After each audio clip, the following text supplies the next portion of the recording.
Hello అండి అందరికీ. ఈరోజు మార్నింగ్ మా బ్రేక్ఫాస్ట్లోకి అయితే పెసరట్టు చేశాను. సో ఒక వీక్ ఏమో పెసరపప్పుతో చిల్లా చేస్తాను, ఒక వీక్ ఏమో పెసర్లతో ఇలా పెసరట్టు చేసుకుంటాము. ఎప్పుడైనా సరే పెసరట్టులో కొంచెం నెయ్యితో కాల్చుకుంటే టేస్టీగా ఉంటుంది. అలాగే ఆబ్వియస్లీ ఖచ్చితంగా పెసరట్టు అంటే ఉల్లిపాయలు దట్టంగా ఉండాల్సిందే కదా.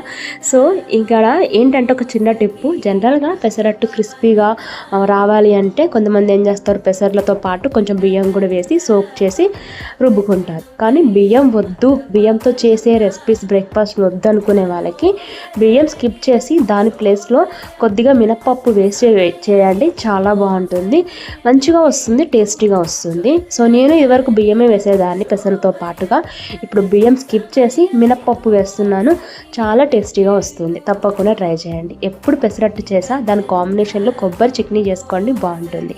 ఇది ఈరోజు మా బ్రేక్ఫాస్ట్. మీరేం తిన్నారో కామెంట్ చేసేయండి. షార్ట్ నచ్చితే లైక్ అండ్ సబ్స్క్రైబ్.